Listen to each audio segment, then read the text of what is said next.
Update naman tayo sa lagay ng panahon mula sa ating ka-weather. Ka-weather, bago yun ah.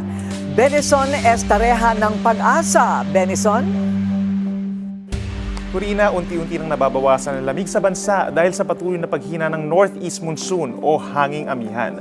Bagamat may naitala pa rin po tayo ng 9.8 degrees Celsius sa La Trinidad, Benguet kaninang umaga, tumaas na ng bahagya yung mga lowest temperatures po natin, kabilang na dito sa may Baguio City, Batanes, Bukidnon at Samar Province. Ayon po sa Pag-asa, posibleng ideklara na ang pagtatapos ng amihan season at ang pagsisimula ng warm dry season o tag-init sa katapusan ng linggong ito o sa susunod na linggo.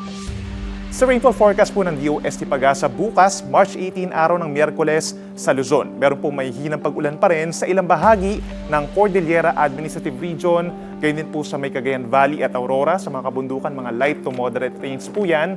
Habang sa ibang banda po ng Luzon, bukas, generally maaraw naman po sa umaga, ngunit may tsansa pa rin ng may hinang pag-ulan sa hapon at gabi. Madalas yung magpapakita ang araw dito po sa Visayas at Mindanao, maliban na lamang dito po sa may Caraga Region, Eastern Visayas, down to Davao Oriental at Davao de Oro kung saan posible pa rin po ang may hinang pag-ulan. Sa mga hindi natin nabanggit dito po sa may Visayas and Mindanao, generally fair weather conditions or bahagyang maulap ang kalangitan, may kasama rin pagkulimlim pagsapit po ng hapon.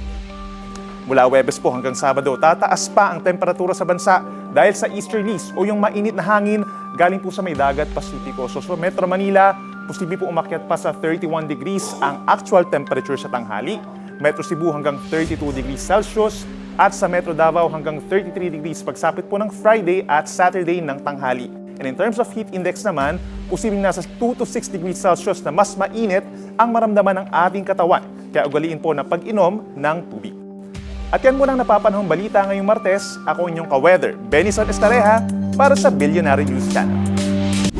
Manatiling nakatutok sa Billionaire News Channel. Sumubaybay sa aming social media accounts at mag-subscribe sa aming YouTube channel para sa mga bago at eksklusibong balita.